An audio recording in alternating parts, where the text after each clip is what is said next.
Hello बच्चों, welcome है आप सभी का रश्मि मैम की क्लास में। तो हम लोगों ने जो लास्ट वीडियो देखा था वो क्वेश्चन नंबर 1 देखा था, जो आरबीएससी का 2022 के क्वेश्चन पेपर से हमने किया था। अब हम करने वाले हैं क्वेश्चन नंबर 2। क्वेश्चन नंबर 2 का यहाँ पे मैंने क्वेश्चन लिख रखा है, वो fill in the blanks in the following question and write them in the answer book. Okay, तो यहाँ पे ये पैटर्न दिया है, आपको इस पैटर्न को पहचानना है कि इस पैटर्न के अंदर यहाँ पे हम क्या फिल करेंगे।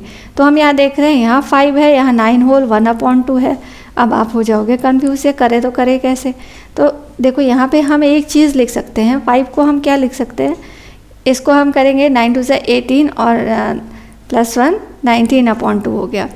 इसे हम लिख सकते हैं 10/2, यहाँ पे खाली छोड़ दो, यहाँ पे खाली छोड़ दो, और ये क्या हो गया आपका 19/2। ठीक है, ये 10/2 इसे लिख सकते हैं हम 5 को, क्योंकि 2 5 10 हो जाएगा, तो इसे हम 10/5 लिख सकते हैं।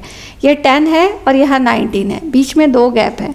तो हम क्या इसको अगर हम 13 बना देते हैं, यहाँ 13/2 16/2, तो हमें यहाँ पे एक सीक्वेंस दिख रहा है। ओके, एक सीक्वेंस दिख रहा है। 10 के बाद +3 कर दिया हमने 13 में +3 कर दिया 16 में +3 कर दिया 19, और बेस तो सबके 2 2 हैं, तो हमें ये सीक्वेंस मिल गया। तो फर्स्ट आपका 13/2 और दूसरा वाला 16/2 होगा। तो इसको हम ऐसे भी लिख सकते हैं 8, और इसको हम होल में ब्रेक कर देंगे, तो ये हो जाएगा 6 होल 1/2 और ये 8 हो जाएगा। तो यहाँ पे हम ये दोनों नंबर्स फिल कर देंगे। एक फर्स्ट हो गया 6 होल 1/2 और सेकेंड 8 हो गया। चलिए अब देखें नेक्स्ट क्वेश्चन।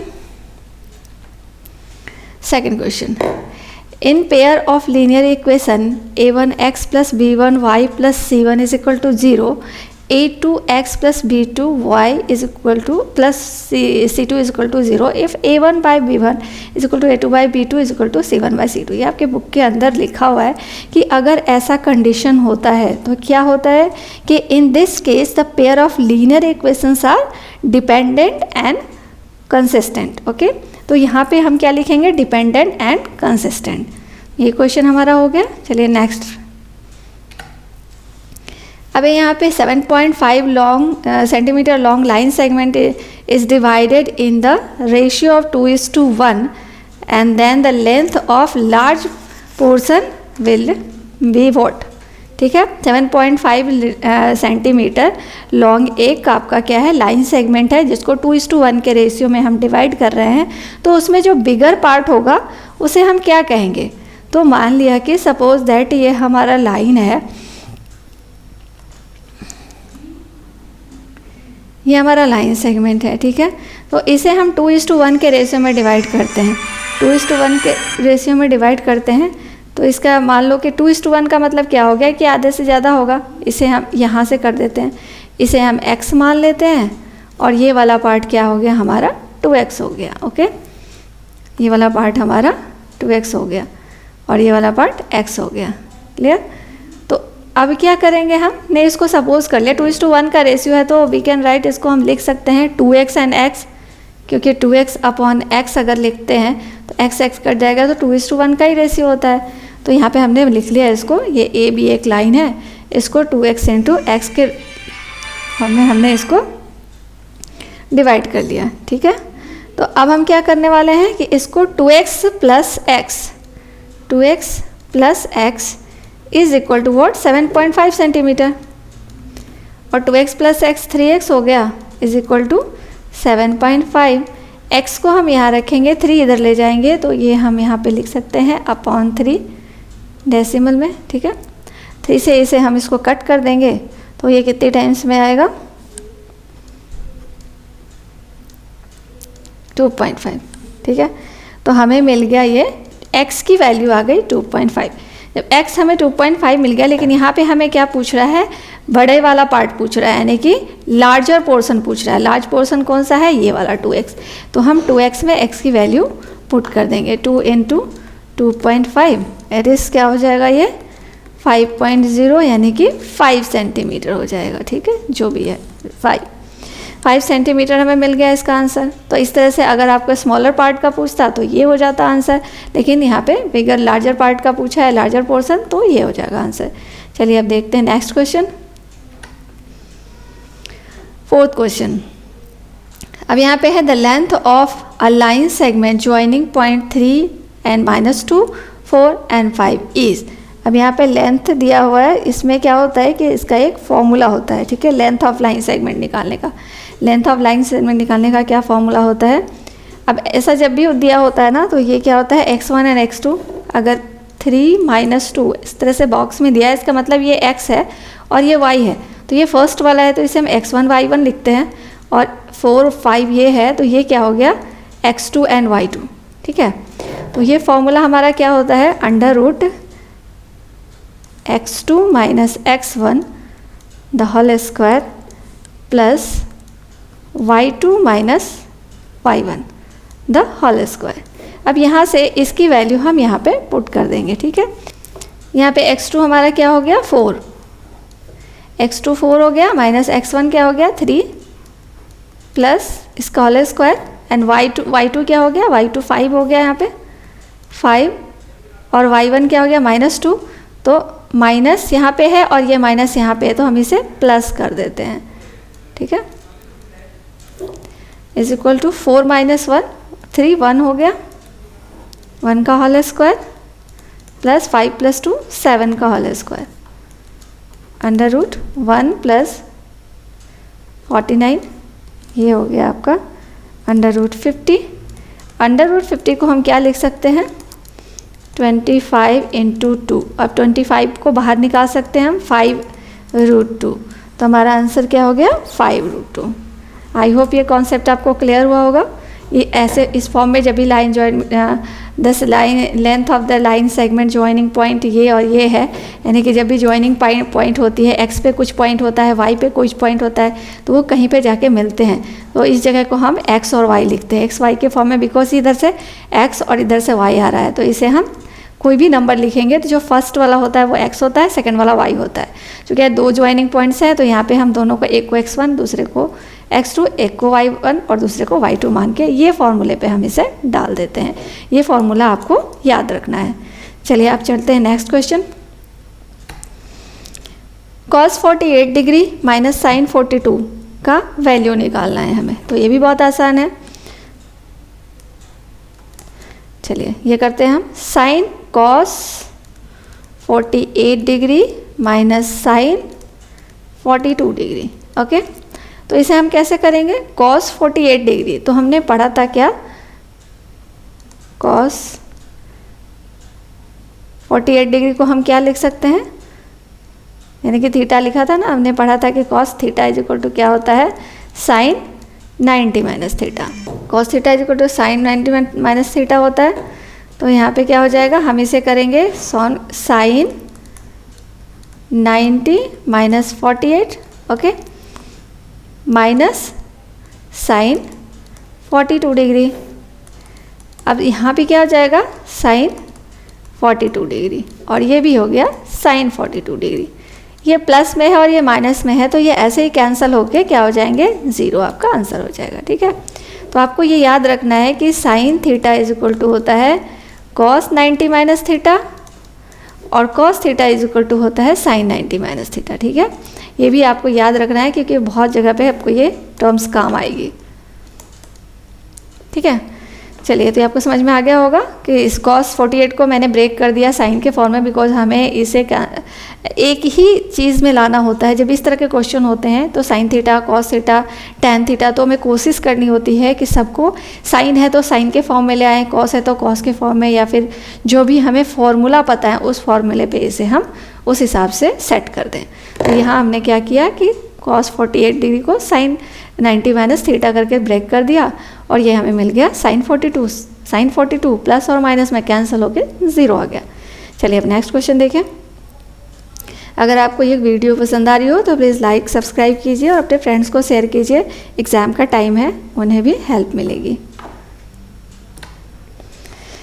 नेक्स्ट क्वेश्चन क्या है हमारा कि 2 6 4 5 0 2 1 3 2 3, इनमें क्या करना है, आपको मोड निकालना है। अब मोड क्या होता है, मोड होता है कि जो भी नंबर इसमें मैक्सिमम टाइम रिपीट हो रहे हैं, मैक्सिमम फ्रिक्वेंसी किसकी है। तो देखो यहाँ पे 2 एक बार आया, 2 बार आया, 3 बार आया, तो 2 कितनी बार आया, 3 बार।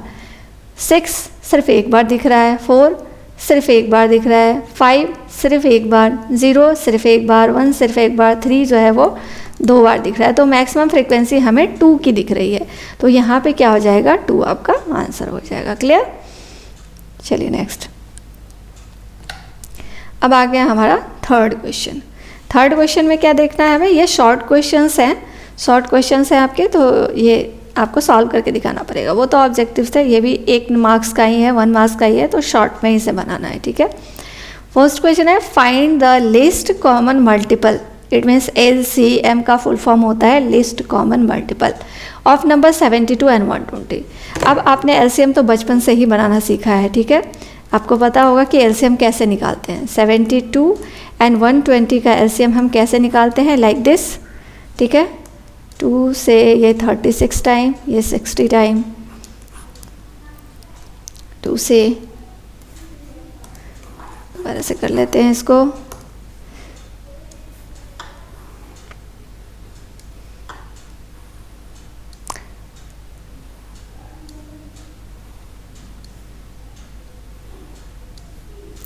ओके।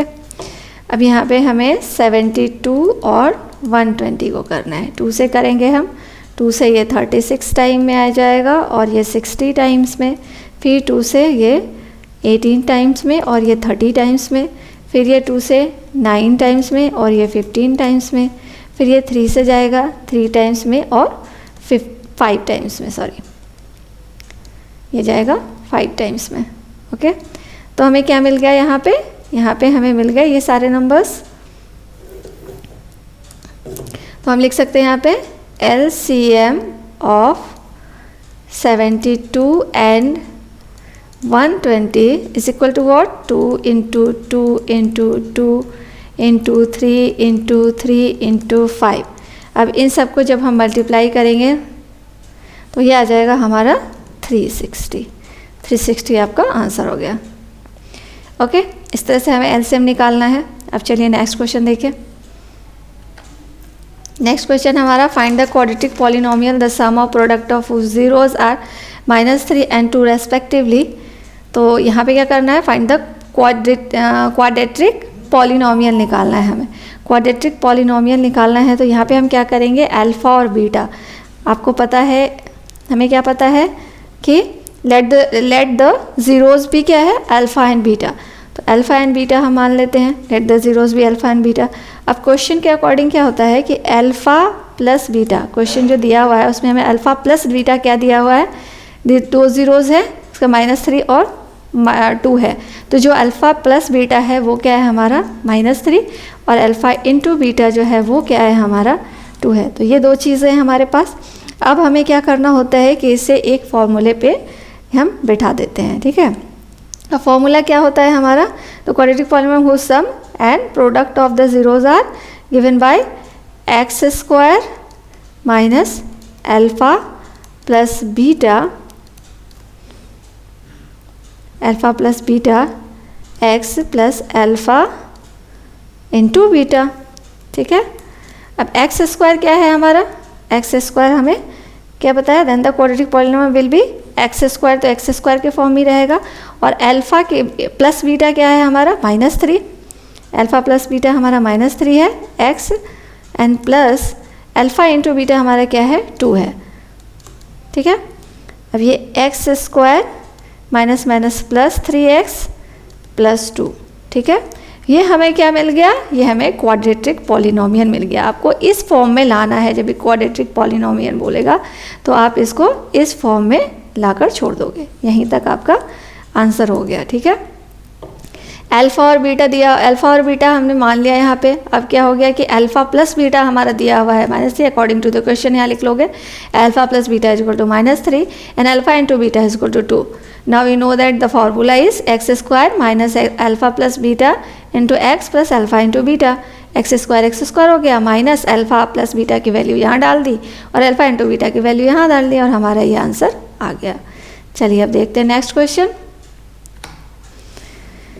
नेक्स्ट क्वेश्चन है हमारा find the zeros of polynomial px is equal to x² minus 2x minus x। ठीक है, अब यहाँ भी हम क्या करेंगे कि यहाँ पे हम पहले तो ये लिख देते हैं, x square minus 2x minus 8, okay, minus 2x minus x। अब इसे क्या करेंगे हम, इसको हम क्या कर सकते हैं कि इसे ब्रेक करना है। अब हमें फैक्टराइजेशन आपने पढ़ा होगा, इसे हम फैक्टराइज करते हैं। एक्स स्क्वायर, इसे क्या करना है कि हमें यहाँ इस बीच में ऐसे दो नंबर्स डालने हैं जिनको कि माइनस करने से 2 आ जाए और मल्टीप्लाई करने से 8 आ जाए। तो हम क्या लिखेंगे यहाँ, 4x प्लस 2x माइनस 8, 4 2 ज़ा 8 हो गया, 4 में से 2 को माइनस किया तो 2 आ गया, और साइन माइनस का है तो माइनस का यहाँ पे साइन है। अब इन दोनों टर्म्स में से कॉमन लेते हैं, और इन दोनों टर्म्स में से, इसमें से हम क्या कॉमन ले सकते हैं, x कॉमन ले सकते हैं, x माइनस 4 हो गया यहाँ पे, और प्लस का साइन यहाँ से हम 2 कॉमन लेंगे, यहाँ पे x माइनस 4 आ गया। अब देखो यहाँ पे x प्लस 2 आ गया, और एक क्या आ गया, x माइनस 4 आ गया। आई होप आपको ये तो आता ही होगा निकालने। इस दोनों को एक साथ लिख देते हैं और इन दोनों को हम एक बॉक्स में लिख देते हैं। तो इस तरह से हमारे पास क्या हो गई, x plus 2 is equal to 0, x is equal to minus 2 एक वैल्यू आ गई, और दूसरी x minus 4 is equal to 0 लिख सकते हैं। तो x इज इक्वल टू क्या हो जाएगा, 4। तो ये हमारे पास x की ये दो वैल्यू आ गई। इस तरह से हम ज़ीरोस निकाल लेते हैं। कि ज़ीरोस निकालने का मतलब क्या है कि x की वैल्यू निकाली है हमें। चलिए अब नेक्स्ट क्वेश्चन देखते हैं। 5 pencils and 7 pens together cost ₹50, whereas 7 pencils and 5 pens together cost ₹46. Express this problem by the pair of linear equations। ठीक है, अब इस तरह के क्वेश्चंस हम कैसे करेंगे। इस तरह से क्वेश्चंस जब होते हैं तो हम 5 पेंसिल को एज्यूम कर लेते हैं कि 5 को हम क्या लिख देते हैं, 5x, एंड इसको लिख लेते हैं हम 7y। ठीक है, एज्यूम कर लोगे आप कि पेंसिल्स x है और पेन क्या है, y है। ठीक है, तो क्वेश्चन के अकॉर्डिंग क्या कह रहा है कि 5x प्लस 7y, 5 पेंसिल और 7 पेन, इन दोनों को मिलाते हैं तो ये ₹50 के होते हैं। उसी जगह पे अगर हम क्या करते हैं, 7 पेंसिल्स यानी कि 7x प्लस 5 पेन्स यानी कि 5y इज इक्वल टू 46 हो जाता है। अब आपको ये देखना है कि ये दोनों इक्वेशंस जो हैं, हमारे पास दो इक्वेशन आ गए, अब इन्हें हम सब्ट्रैक्ट कर लेंगे, लेकिन उस कंडीशन में हमें क्या चाहिए कि x को या तो सेम नंबर बना लें या फिर y को सेम नंबर बना लें। तो इस कंडीशन में मैं क्या करती हूँ, यहाँ पे ये 5, इसको या तो 5 से इसको 7 से मल्टीप्लाई कर लेते हैं और इसको 5 से मल्टीप्लाई कर लेते हैं। ठीक है, क्योंकि दोनों का सेम टर्म है ऊपर और नीचे। ये ऊपर x को बराबर करने के लिए इसे 7 से मल्टीप्लाई करना होगा, इसे 5 से, तो पूरे टर्म को करना पड़ेगा, बिकॉज एक को करने से पूरा ये जो इक्वेशन है वो गड़बड़ हो जाएगा, इसलिए हमें पूरे को करना होता है मल्टीप्लाई। तो यहाँ क्या आ गया हमारा, 35x plus 49y is equal to 350।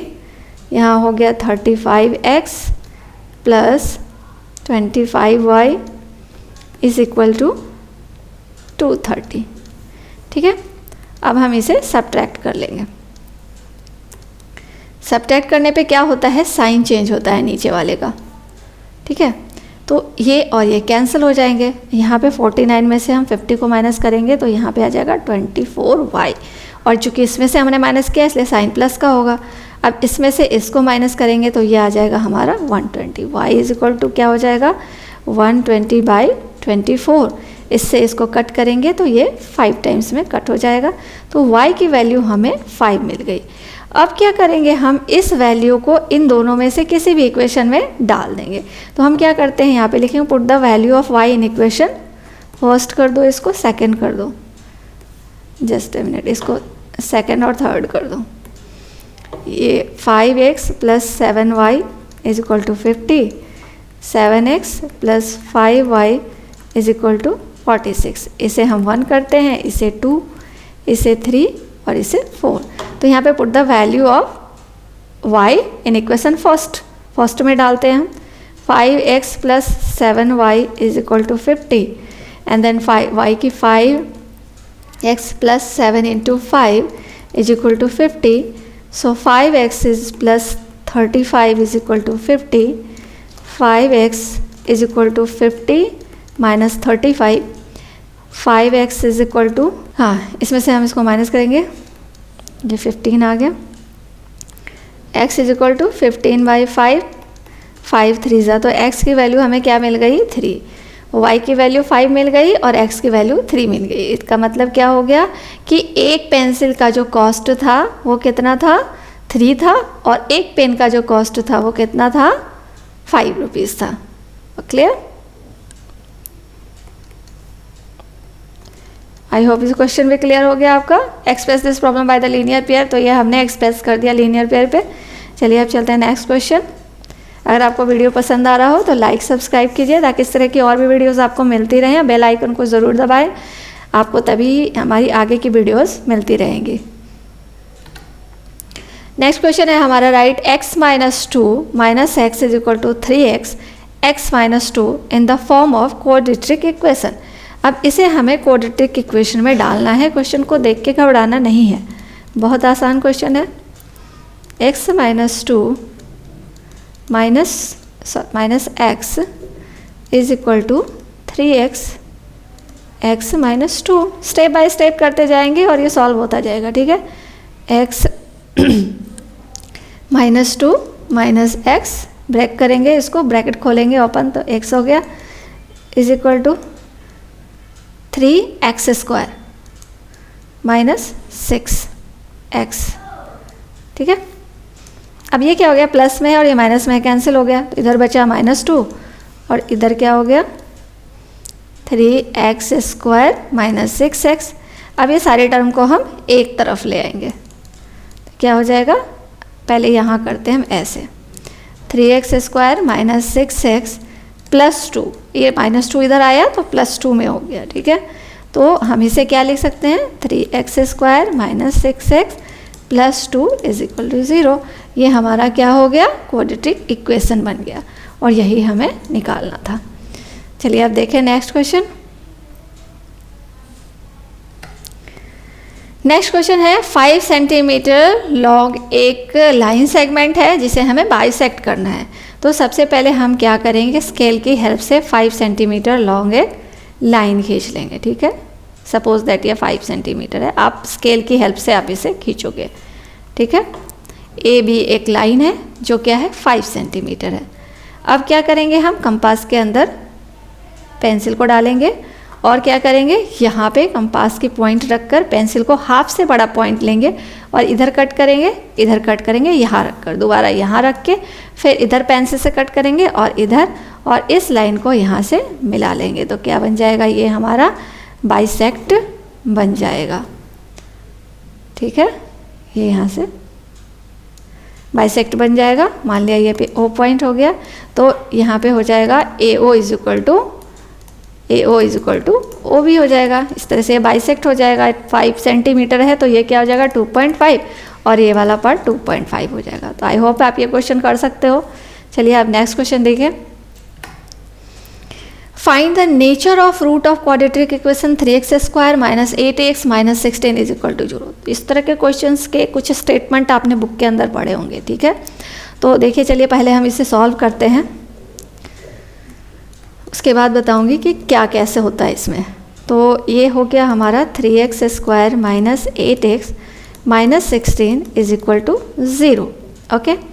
तो ये किस पे बैठा हुआ है, इसे हम तो लिख सकते हैं ax² plus bx plus c, ये होता है फॉर्मूला, ठीक है, इज इक्वल टू 0, ये फॉर्मूला होता है। तो a का मतलब क्या होता है, जो x के साथ नंबर है, जो ये नंबर जो है इसे हम a कहते हैं, और यहाँ सेकेंड टर्म में जो b के x के साथ जो नंबर है ये इसे b कहेंगे। ये हो गया a, ये हो गया b और ये हो गया c, ठीक है। अब ये हो गया हमारा, अब ये चूँकि यहाँ पे प्लस है तो यहाँ हम b के लिए -8 लिखेंगे। अब a क्या हो गया यहाँ पे 3, b क्या हो गया -8 एंड c हमारा क्या हो गया, c भी यहाँ पे क्या है, यहाँ पे तो -16 ही होगा, ठीक है, क्योंकि यहाँ पे प्लस है और यहाँ माइनस है, इसलिए ये -16 होगा। तो ये 3 चीज़ें हमें मिल गई। अब क्या होता है कि एक फॉर्मूला आपने पढ़ा होगा b² minus 4ac, b² minus 4ac, b² minus 4ac में हम इसे पुट करेंगे। b² क्या है यहाँ पे, b क्या है -8, तो -8 का होल स्क्वायर -4 इंटू a क्या है यहाँ पे 3 इंटू सी क्या है यहाँ पे -16, 8 8 जा 64, माइनस माइनस प्लस हो गया, माइनस ये क्या हो गया 12 इंटू -16, 64, ये माइनस और माइनस प्लस हो जाएगा, ठीक है, और 16 को 12 से मल्टीप्लाई करेंगे तो हमारा आएगा 192, ठीक है। अब इसे हम ऐड करेंगे 258 आ गया। तो आपने बुक के अंदर पढ़ा होगा कि जब b² -4ac की वैल्यू 0 से बड़ी होती है, इट मीन्स 0 के बड़ी का मतलब पॉजिटिव में जाएगी, नंबर्स पॉजिटिव में जाएंगे। तो जब ये पॉजिटिव में नंबर्स जानते हैं तो रूट क्या होते हैं, रूट्स का नेचर क्या होता है कि रूट्स होते हैं रियल और डिस्टिंक्ट, ओके, रियल और डिस्टिंक्ट होंगे, रूट डिस्टिंक्ट होंगे। तो यहाँ पे हम क्या लिखेंगे, क्योंकि हम देख रहे हैं यहाँ पे ये नंबर जो आया हमारा b² एंड 4ac की जो वैल्यू आई वो 0 से बड़ी है, पॉजिटिव है, तो ये इसके रूट्स क्या होंगे, हम यहाँ पे क्या लिखेंगे, और roots are real and distinct, here roots are real and distinct. अब आगे एक दो चीज़ और आप जान लीजिए कि b² -4ac की वैल्यू अगर 0 के बराबर आती है तो क्या होता है, वो रूट क्या होता है, रियल एंड इक्वल होता है, ओके। इफ़ b² -4ac की वैल्यू 0 से छोटी होती है, मतलब माइनस में जाएगी, तब वो क्या होंगे, वो रूट्स आपके नॉट रियल होंगे, ठीक है। तो ये 3 चीज़ें आपके बुक के अंदर दी हुई हैं, इनको आप याद कर लेना। तो ऐसे क्वेश्चंस आएंगे तो इसे आप सॉल्व करके यहाँ से पता करोगे कि b² -4ac की वैल्यू क्या आ रही है। अगर पॉजिटिव में आ रही है तो वो रियल और डिस्टिंक्ट होंगे, अगर 0 के बराबर आ रही है, इट मीन्स 0 आ रही है तो रियल और इक्वल होंगे, और अगर वो वैल्यू 0 से छोटी आ रही है मतलब माइनस में जा रही है तो वो नॉट रियल होंगे, रियल नहीं होंगे वो, यानी कि कॉम्प्लेक्स नंबर होंगे, इमेजिनरी नंबर होंगे। चलिए हम देखते हैं नेक्स्ट क्वेश्चन। नेक्स्ट क्वेश्चन है if point Q is 0 1 is mid point of the point P is 5 - 4 and R is x and 6 then find the value of x। तो यहाँ पे क्या दिया हुआ है आपको, यहाँ पे पहले हम एक लाइन लेते हैं, इसका नेमिंग क्या है आपका P and Q, ये P है और ये R है, Q नहीं R, ये P और R है, इसका जो मिड पॉइंट है वो हमें दिया हुआ है Q। इन सब की वैल्यू दी हुई है, क्या है हमारा वैल्यू, P का वैल्यू है 5 एंड -4, Q की वैल्यू है 0 और 1 एंड R की वैल्यू है x एंड 6। इसी x को आपको निकालना है। तो अब देखेंगे हमें ये कैसे निकालते हैं। तो जब भी ऐसा होता है तो क्या होता है कि ये x होता है फर्स्ट वाला और दूसरा वाला y, तो इन सबको सब तो x y होंगे, तो इन्हें डिफरेंशिएट करने के लिए हम क्या करते हैं, इसे x1 और इसे y1 लिखते हैं, ये x2 और ये y2 होता है, और इसे हम x और y लिखते हैं, ठीक है। तो जब ऐसा होता है कि किसी भी लाइन का मिड पॉइंट दिया हो और उसमें किसी की वैल्यू निकालनी हो, जैसे x की निकालनी है या y की निकालनी है, तो अगर x की निकालनी है तो उसके लिए फॉर्मूला होता है हमारे पास x is equal to x1 plus x2 by 2, okay. x की वैल्यू क्या है हमारे पास, 0 है, 0 डाल देंगे हम। x1 की वैल्यू क्या है, 5 है, 5 डाल देंगे, प्लस x2 की वैल्यू क्या है, x है, तो हम x लिख देंगे अपॉन 2, ओके। 2 से 0 मल्टीप्लाई होगा तो 0 होगा, is equal to 5 plus x। अब क्या हो जाएगा, 5 plus x is equal to, अगर हम 0 लिखते हैं तो सेम होता है, एंड x को यहाँ छोड़ देते हैं, 5 को इधर ले जाते हैं तो -5 हो जाता है। तो इस तरह से हमें x की वैल्यू क्या मिल गई, -5। इसी में अगर आपको यहाँ पे क्या दिया होता, यहाँ तो हमारा आंसर आ गया, लेकिन अगर यहाँ पे हमें क्या होता, x दिया होता -5 और y निकालना होता, y 6 नहीं लिखा होता, यहाँ y लिखा होता, तो y के लिए जो फॉर्मूला होता है वो क्या होता है हमारा, y इज इक्वल टू होता है y1 प्लस y2 बाई 2। बस इसी फॉर्मूले पे हम पुट कर देंगे और y की वैल्यू निकाल लेंगे। तो इस तरह से हम x और y निकाल लेते हैं। तो ये कब होता है, जब भी हमें लाइन का मिड पॉइंट दिया हो तो हम इस फॉर्मूले का यूज करते हैं।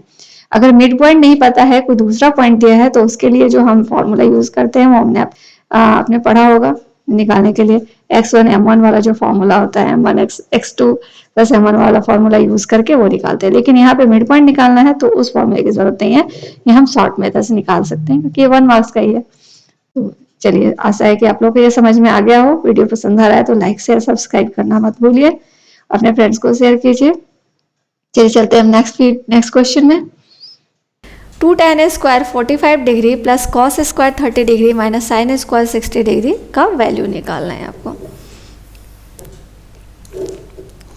Solution 2 tan square 45 degree plus cos square 30 degree minus sine square 60 degree. Okay, अब चलिए, आपको पता है कि tan 45 की वैल्यू क्या होती है, 1 आपको याद करने पड़ेंगे वो table. Sine theta cos theta की वैल्यू कितनी होती है, 30, 45, 90 याद भी रखने पड़ेंगे आपको। तो 45 का 1 होता है तो हमने 1 डाल दिया यहाँ पे। अब cos 30 की वैल्यू कितनी होती है, √3/2 आपने पढ़ा है, √3/2 का whole square minus sine 60 degree की वैल्यू क्या होती है, जो cos 30 की होती है वही साइन 60 की होती है। इस पे स्क्वायर का, क्योंकि इन सब पे स्क्वायर है, हमने इस पे भी स्क्वायर डाला है, प्लस ये √3 का स्क्वायर 3 हो जाएगा अपॉन 2 2 ज़ा 4 माइनस √3 का स्क्वायर 3 हो जाएगा अपॉन 2 2 ज़ा 4। ये दोनों तो कैंसिल हो जाएंगे, तो ये आपका क्या हो जाएगा, तो आंसर आपका 2 हो जाएगा। ठीक है। A bag contains 3 red and 5 black balls. A ball is drawn at random from this bag. What is the probability of the drawn ball will be red? अब रेड बॉल की क्या प्रोबेबिलिटी होगी ये हमें बताना है। रेड बॉल की क्या प्रोबेबिलिटी होगी, तो हम क्या करेंगे, यहाँ पे हमारे पास क्या क्या दिया हुआ है, 3 रेड बॉल हैं, 3 रेड बॉल हैं एंड 5 ब्लैक बॉल हैं। ठीक है। अब इसमें से इसे उछाला जाता है और क्या होता है कि प्रोबेबिलिटी क्या होगी, नीचे जो बॉल आएंगे उसमें रेड बॉल की प्रोबेबिलिटी क्या होगी। तो 5 + 3 टोटल बॉल्स कितने हो गए, टोटल बॉल्स कितने हो गए इज इक्वल टू 8। अब probability of red ball is equal to क्या लिखेंगे हम, रेड बॉल कितने हैं, रेड बॉल 3 है तो 3/8 हो जाएगा, 3/8 हमारा ये आंसर हो जाएगा। ठीक है। इस तरह से क्वेश्चन अगर होता कि आपको ब्लैक बॉल की प्रोबेबिलिटी बतानी होती है तो 5/8 हो जाता है, और जब 3 बॉल की बतानी है तो ये 3/8 हो गया प्रोबेबिलिटी। ठीक है। अब चलिए देखते हैं नेक्स्ट क्वेश्चन। चलिए तो करते हैं हम ये क्वेश्चन, सॉल्यूशन करते हैं इसका। tan A is equal to cot B हमें मालूम है क्या, अब निकालना क्या है यहाँ पे, A + B is equal to what. तो हमें क्या पता है, हमें पता ये है कि tan A is equal to हम लिख सकते हैं cot 90 - A, ये लिख सकते हैं। तो tan की जगह पे हम ये लिख देते हैं cot 90 - A is equal to cot B, ये हम लिख सकते हैं। ठीक है। तो अभी क्या हो गया हमारा, देखो ये cot और ये cot को हम हटा सकते हैं। ठीक है। तो वो क्या लिख सकते हैं हम, दोनों सेम है इसलिए इसको हम हटा देते हैं, इज इक्वल टू B। ठीक है। अब 90 इज इक्वल टू A को उधर ले जाएंगे तो B + A हो गया। अब A + B is equal to 90 लिख सकते हैं, ये हो गया हमारा आंसर। ठीक है। A + B क्या हो गया 90। आई होप आपको ये क्लियर हो गया होगा कि हमने tan को ब्रेक कर दिया cot के फॉर्म में, तो cot 90 - A लिख दिया। tan theta is equal to cot - theta होता है, cot 90 - थीटा होता है। ठीक है। तो हमने cot के फॉर्म में इसे तोड़ दिया, अब ये दोनों तरफ cot आ गए तो हम इस टर्म को लिखेंगे और cot को छोड़ देंगे। तो 90 - A is equal to B, 90 is equal to B + A, और B + A को हम A + B लिख सकते हैं, इज इक्वल टू 90 डिग्री। चलिए देखिए नेक्स्ट क्वेश्चन। हाँ, find the mean of distribution 6, 11, 21, 23, 14 and 5। इसमें हमें मीन निकालना है। मीन का मतलब क्या होता है, इन सबको एडिशन किया और इसका एवरेज निकाल दिया। 6 + 11 + 21 + 23 + 14 + 5 अपॉन कितने टर्म्स हैं, हाउ मेनी टर्म्स, 1 2 3 4 5 6, 6 डाल दिया, इनको ऐड किया तो ये 80 आएगा बाई 6, ये कट जाएंगे, 40 by 3 is equal to 13.33 is your answer. Clear? तो यहाँ तक तो आपके कॉन्सेप्ट क्लियर होंगे। अब नेक्स्ट वीडियो में हम सेक्शन बी का करेंगे। सेक्शन ए तो हमारा हो गया कंप्लीट। सेक्शन ए में हमने फिलअप्स के किए, 1 नंबर्स के ऑब्जेक्टिव क्वेश्चंस, फिर फिलअप्स वाले और ये 1 मार्क्स वाले क्वेश्चन। तो ये सारे हो गए हमारे सेक्शन ए के। सेक्शन ए आज हमारा ख़त्म होता है। अब सेक्शन बी की वीडियो में नेक्स्ट वीडियो में अपलोड करूँगी। चलिए इन क्वेश्चंस को आप अच्छे से करिए। ऐसे जितने भी क्वेश्चंस आपके सामने आते हैं उन्हें सॉल्व कीजिए और प्रैक्टिस को रेगुलर रखिए। जितने क्वेश्चंस आप प्रैक्टिस करोगे उतना ही आपके लिए एग्ज़ाम में बेनिफिशियल होगा। चलिए best of luck for your exam and take care, do practice. Okay bye, see you. Channel को सब्सक्राइब, शेयर और लाइक करना मत भूलिए। अपने फ्रेंड्स को भी भेजिए, आप भी शेयर कीजिए, लाइक कीजिए, सब्सक्राइब कीजिए और बेल आइकन को ज़रूर दबाइए। तब तक चलिए चलती हूँ, मैं मिलती हूँ नेक्स्ट वीडियो में। तब तक के लिए tata bye bye, see you, take care.